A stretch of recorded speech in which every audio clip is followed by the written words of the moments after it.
Hey, Dale, thanks for joining us today. As way of getting started, give us a little background on yourself.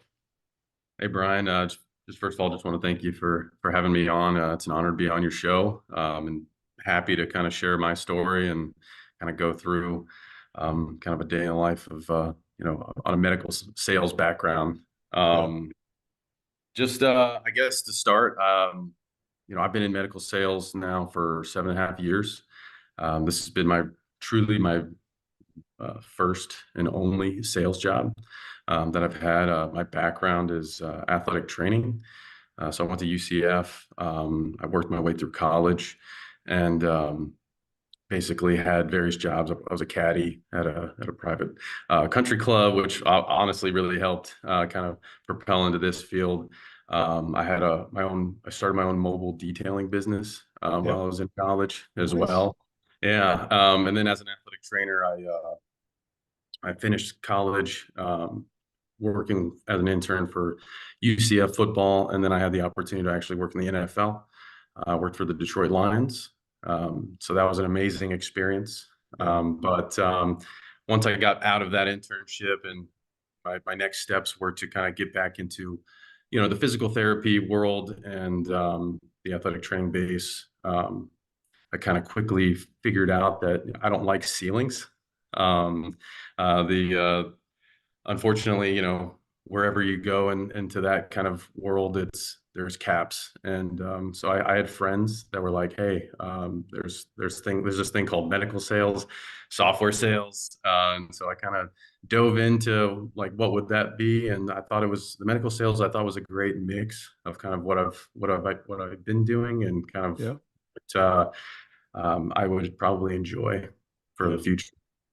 So on the athletic training and the physical, it's always hourly based, right? So you're always limited by 24 hours in a day, and you can only Yes. charge so much per hour. Yeah. Yeah. And I mean, it is absolutely a passion of mine.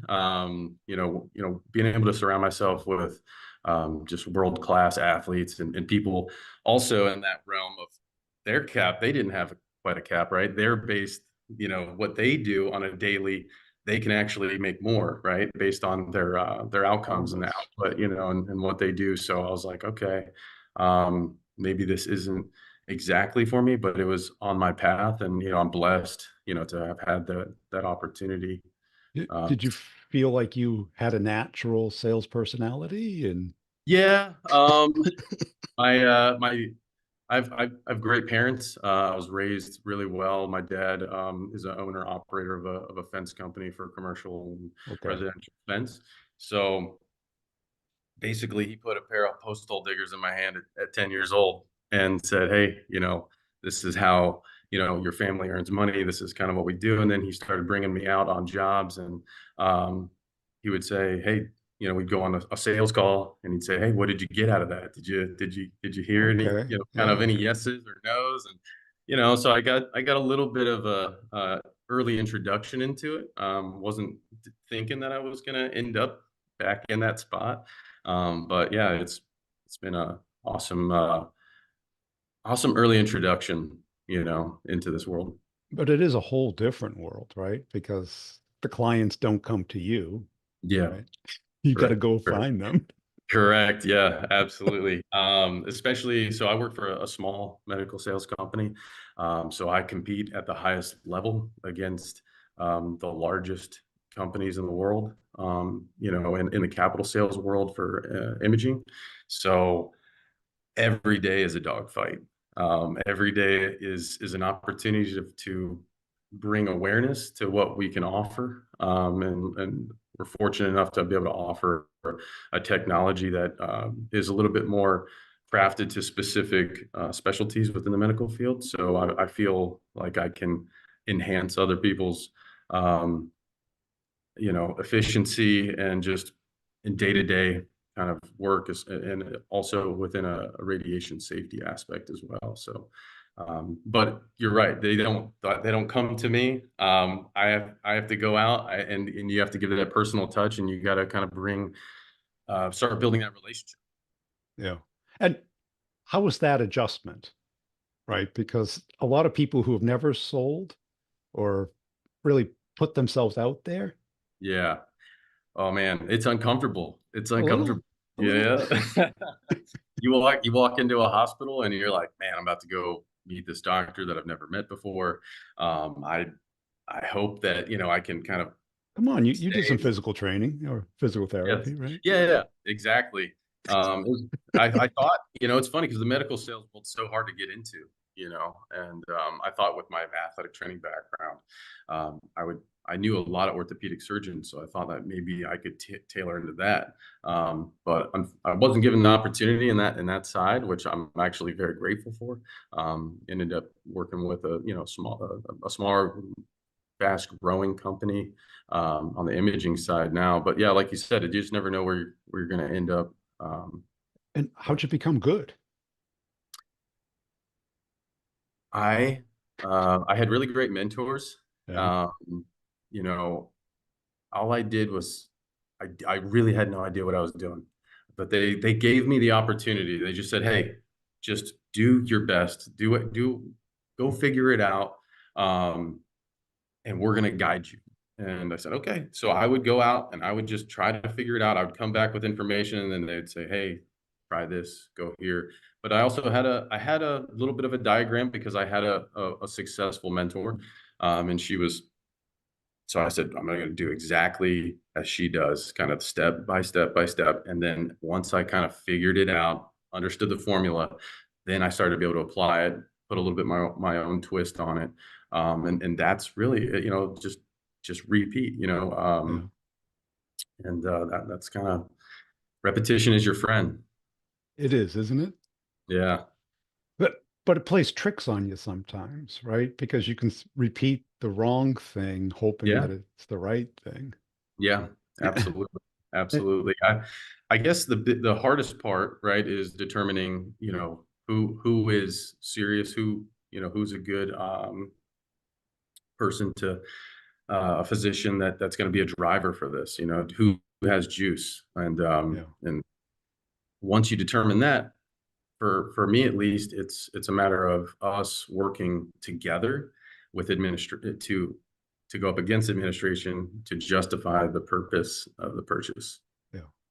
And was it the financial thing that was the primary driver, or was it success or your self-image?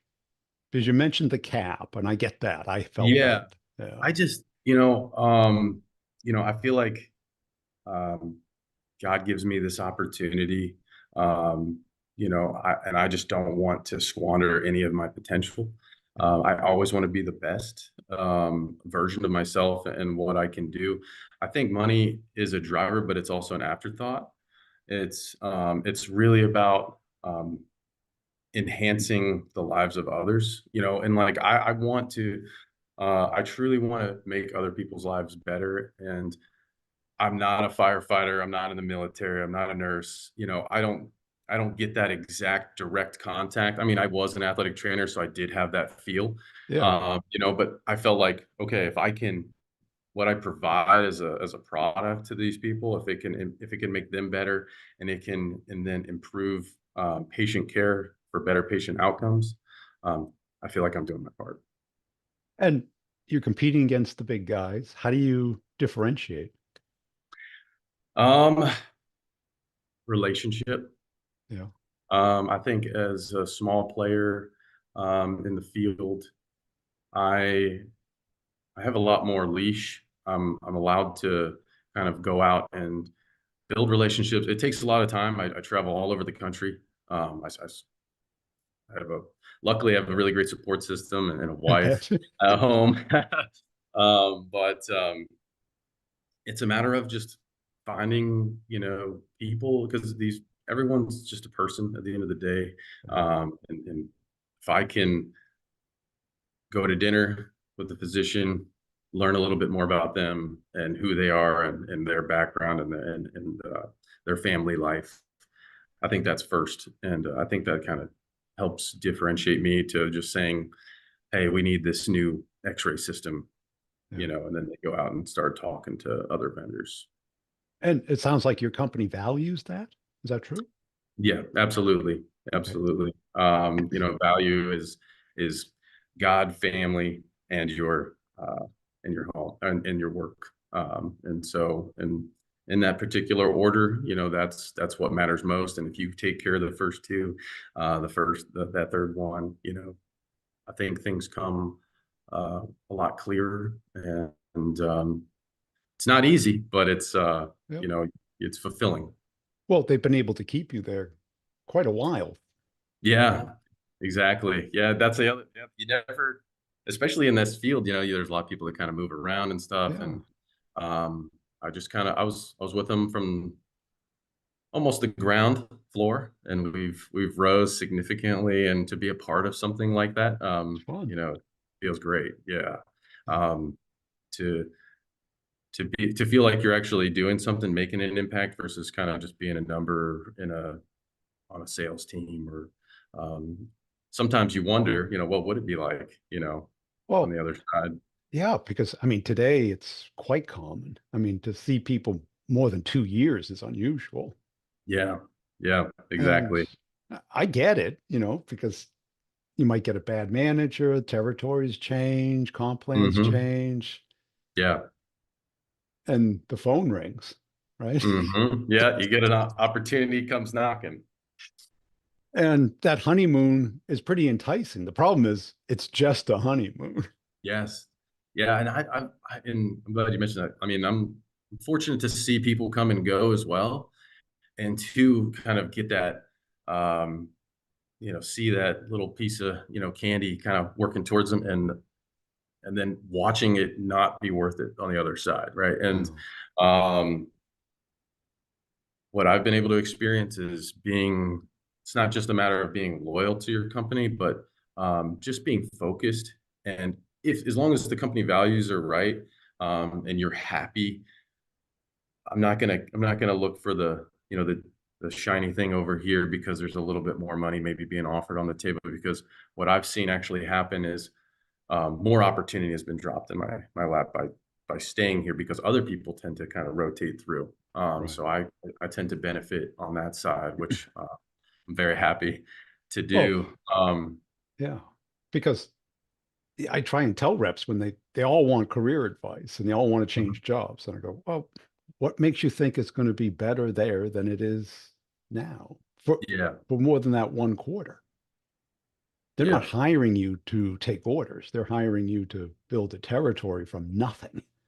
yes, exactly, exactly. And if that's what you want to do, you'll have the chance to do it. Yeah, that's exactly right. That's exactly right. I've already done that. I've Yeah. built up my territory. I don't. It's not really enticing to start again from scratch, unless, obviously it's necessary, or But and that's the other part too. I work in the field of endoscopy, so GI, and we also have a cardiac line. But I built so many wonderful relationships with people throughout the years. If I left to go somewhere else, obviously I wouldn't have that interaction with these Yeah. physicians and nurses and team members anymore. So I really like it. Give us a sense of the deal size. This is capital equipment, right? Yes. Yeah. Yes. Is it tens of thousands, hundreds of thousands, I mean, we're talking $1 million deals. $1 million? Yeah. Okay. So it's Yeah. not a month-long activity. It's probably a It is year, not, year and a half sometimes. exactly. Yeah, you're Yeah. spot on. So our typical sales cycle is 12 to 18 months. You got to get Uh, it budgeted for the following year. yes. And yeah. Yeah, yeah, and that's where it's the fun part, right? You're working with the physician, and hopefully their director of the department, right, as kind of a team, to kind of get the CFO, CEO on board, go through corporate approvals, and then not to mention we have, again, we're the smaller company. They're on contract with the bigger guys. So we have to justify sole source, understand why this is a significantly better product for them to go outside of their scope of work, and comfort zone. Yeah. And how did you learn all of this? Because this is, you know, convincing the doctor that this is the best piece of equipment is one thing. Yeah, Getting the hospital to finance it and purchase it is a whole nother thing. it is. It is. I've learned patience, Brian. I've learned Literally. I've learned to be patient. I try to be understanding. There's obviously and then once it gets to a certain point in the process where you can then start to kind of apply pressure, and kind of say, okay, if this it's gone this far, this is where we're at. Understanding their process is obviously key. Where are we in their process? That's what I always try to understand. Where's the budget? Where's the budget process? When are we submitting for budget? When does the budget cycle end? When is it up for consideration, for review, and then what is the typical time frame for acceptance? Yeah, And then we kind of work on that time frame. So, and then of course every hospital is a little different. a little So different. they're not all the same. They run on different schedules. There's different people running them. You're dealing with many different personalities. So that's why it's really important to identify the physician. If they're serious, like I said, do they have the juice? Do they really want it? Because our time is precious. We Don't only have a have so year and a much half for time. nothing, right? Yes, I've had deals take over 4 years. Yeah. Um, but it's all a matter of timing. Again, do they have a need? Is the need there yet? Kind of thing. And let's talk about the juice. What does that mean to you?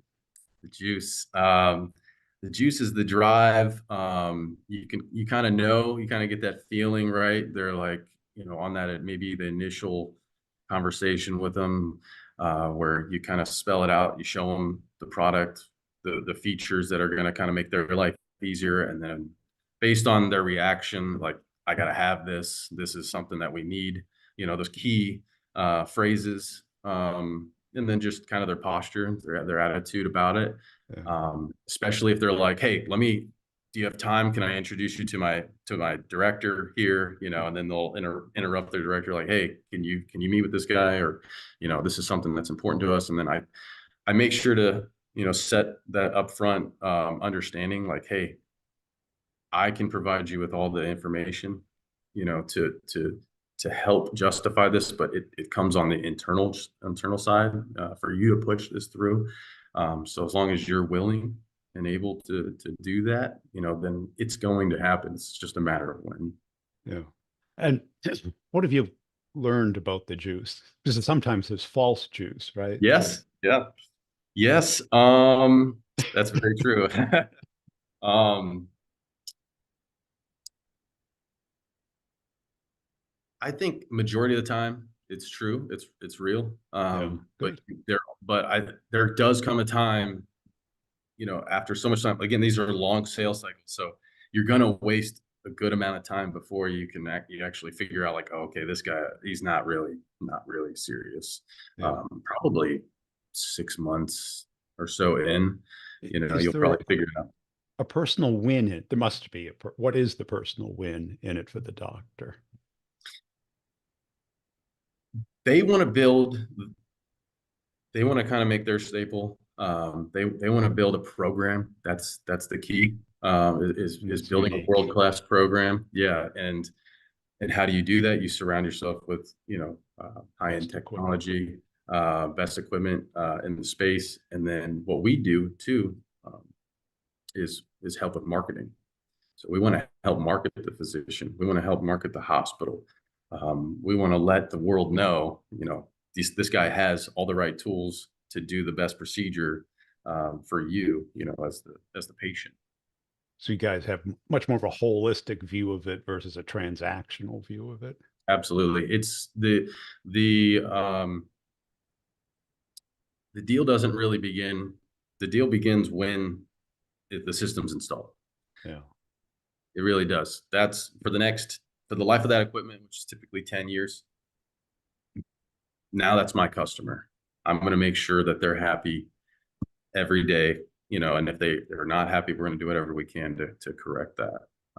And it's And is there a big technology adoption, or is that pretty quick once they it's get it? intuitive. It's intuitive. Is it? Yeah, it's that's the best part about it. It makes it easier for them. Good. It's less cumbersome. It's more efficient. It should cut down on procedure time, which then the administration likes because procedure volume should rise. Yeah. And where do the deals usually get stuck?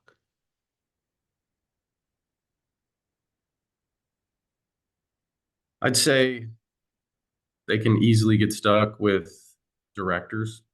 Um, before if they it's, get allocated, before budget get yeah, allocated? Yeah. it's because they're the next step. They're the key step into communicating with, upper administration. So if they're not relaying over, they don't want to do the work. That's the other thing too, is like what we sell is we don't roll it into just a procedure room. It takes a whole project team. It's a construction project. So You need a all they special look room at for us it. when we walk in the door is this is more work for me.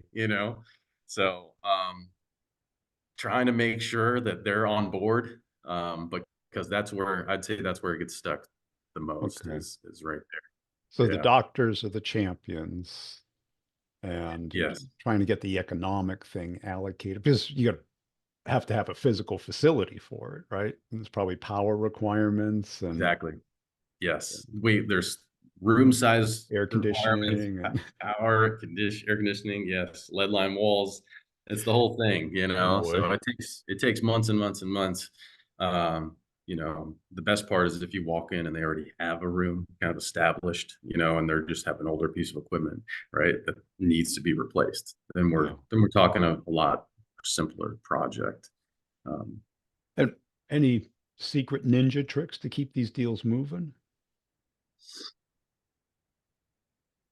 Because they must, given the year and a half, how do you keep the dialogue going? Because yeah, you yeah. know, Yeah, I would say, you let it simmer. It's a crock pot, you let yeah, it simmer for a little while and then you do your check-ins. Um, you just stay in touch with the physician. You want to maintain that relationship. You do your best to stay in touch with the administrator. Um, and just kind of follow ups and you get lucky. Like you said, you're dealing with people, so everybody's different. But some people are like, hey, follow up with like they're really positive about you following up and just saying, hey, that we're not there yet. Obviously others are bothered by it, but you try to set the tone where you're like, okay, I know you're busy. I just want to understand the process here. What's a good time frame to follow back up with you? yeah. um, and they usually give you, hey, follow up in 30 days, and then you have the clear code. They know you're going to follow up. Maybe they'll have a little bit better information. But what I kind of typically see is, you're guiding this all the way through. Everyone's busy. This is on the back end of their mind. They have way other more important things to Yep. do on the daily. But when I follow up, it's kind of a reminder, like, hey, have you checked in with the administration? Do you know where this is in the process? They send a quick email, and then you can get an update. It can move along one more step further. You know, And I got to believe that the hospital's got a long list of priorities for the budget. How do you absolutely, how do you get absolutely. this on the top? It's a bucket of money, right? Yeah, you Oh, got a you got a budget by the hospital, and it's priority. It's who's more important, who needs it more, kind of thing, and that's where the physician comes into play for yeah. sure. Do But you I do think anything special on the financing side, leasing companies or we work with third-party leasing companies, yeah, but I will say that most hospitals do not like to lease. they don't? They try to be, seems like they try to be financially responsible, and they they they won't take out loans for their equipment. Yeah, Obviously, some are, and it's strategy. Obviously, depending on if they're for profit, not for profit. Everyone's got their kind of way of doing things. But as far as we go, I mean, we throw out the option to lease, but I would say most of them are don't just care. do not. Yeah. And what makes a great rep in this space? Because the space has a lot of turnover, doesn't it? Yeah, it sure does. And drive, I mean, I bet. drive and patience and a good attitude. Yeah, Someone who's okay with waiting for the better thing to come, as far as like in your organization, just knowing like, okay, I got to set my pipeline. We try to tell everybody who comes in, this is a long road. You got to build up your territory, you got to build up your relationships, your pipeline. But once you give it a couple of years, you're going to see a lot of things moving in there. And as long as your funnel's full, you can Yeah. focus on, those things that should drop, for you, every year or so. Um, And how long did it I, take you to get before you felt like it was you? It was your thing. yeah, that's a good question. Say 3 years. Yeah. 3 years, I kind of felt like, okay, I understand kind of the process. I understand the system of needs, our product itself, kind of, and just in the relationships. And what happens is you finally start getting a couple sales, right? They start to kind of come through, and then you're like, okay, all right, I'm more motivated. I feel good about kind of Did what it go to I've your been head at doing. all? Yeah, what's that? Did it go to your head at all? Getting a couple of big deals in? If at first you're like, man, this is Yeah, awesome. come on, say. Especially when you take down, people at at the higher level, the bigger companies, you're like, wow, this is what it feels like to be David. But I think we kind of quickly we're like, you know what, this is a shift. This we're setting a nuance for technology, and kind of quickly ramped up into becoming more of a household name, which now it's just more of it's the standard. Yeah. And what would you tell somebody who wants to get into this space? Someone who's just absolutely is not into say it, not into Well, isn't say they're in coming out of sales. college, Mhm. that they've got the athletic thing that kind of the 1% make it and then 99 find something else to do. Yeah. Well, that's what we really like to hire out of college, Yeah. uh, with people with that energy. They have There's a they lot have of energy. Yeah, they have a lot of energy coming in, and they don't know that's it's a benefit to not knowing exactly how hard it is, Can be. Yeah. it can be helpful because if you knew the daunting task that was in front of you, maybe you'd look the other way. But yeah, just someone coming in with a good energy. I tell people my biggest thing is I just constantly have this internal gear going. It just doesn't stop. It's a slow moving gear. It's just kind of inside you. And it Consistency. just it just Yeah. doesn't it just doesn't stop. And it's okay. And like um balance is everything, but kind of always in the forefront of your mind is you're focused. Yeah. Being focused on kind of what I need to do.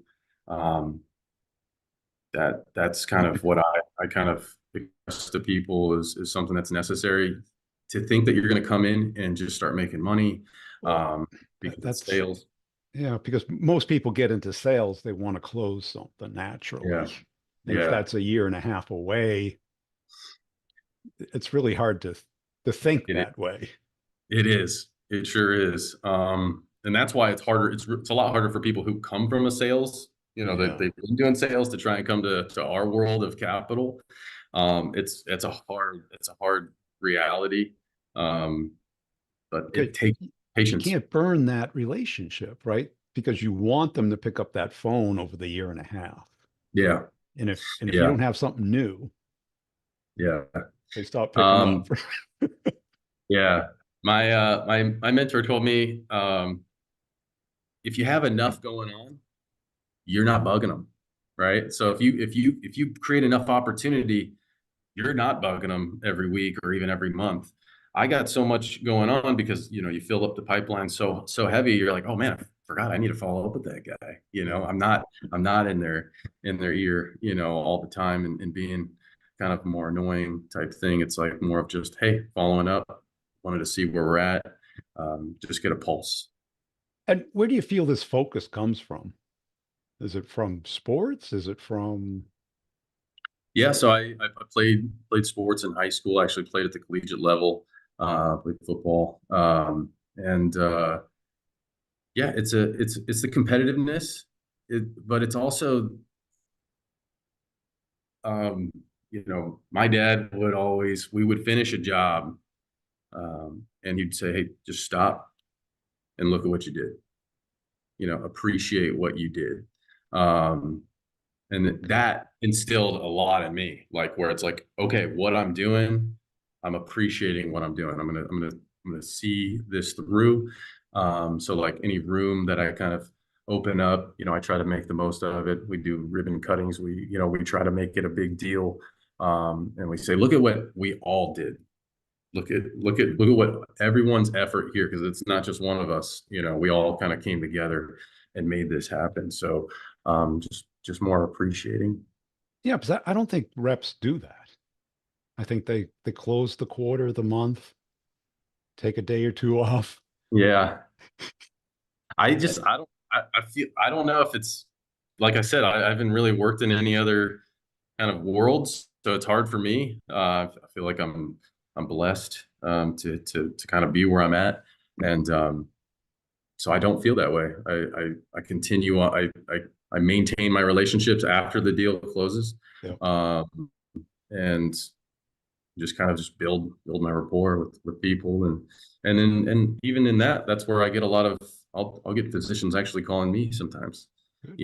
that they know one of the docs I worked with, and they're interested. So yeah, it's rewarding in that way. Great. Hey, Dale, appreciate your time today. Where can people go to connect and follow you? You can find me on LinkedIn at Dale Kerbeck, and I work for Omega Medical Imaging.